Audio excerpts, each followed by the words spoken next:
Hidden inheritance. It was a disturbing moment as doctors and nurses goes in and out of Grandma's ward in the hospital. 3 grandchildren, 2 boys and a girl sat down with the receptionist. Let me tell you a story of Granny Felicia. Granny Felicia was a successful specialized plant and business investor.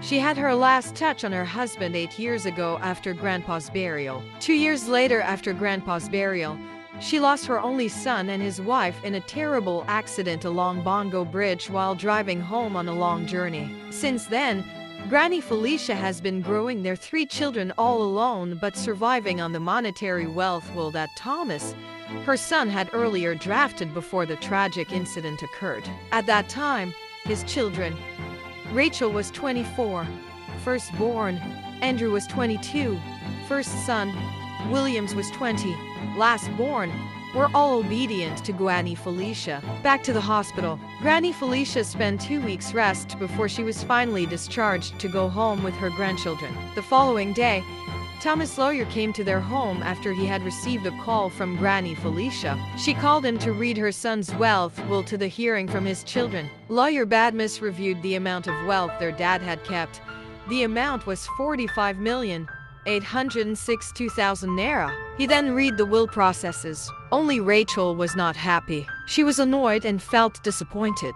Their 2 boys were served right and they rejoiced with lots of paperwork signatory. Granny Felicia encouraged Rachel to calm down and listen to the lawyer's final statements. Lawyer Badmus issued Rachel a file that stated a box which was uniquely made for her.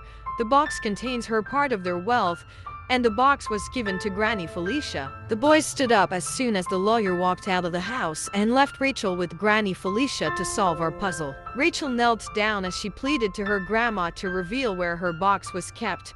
Granny Felicia took her up, held her left hand and walked into her bedroom.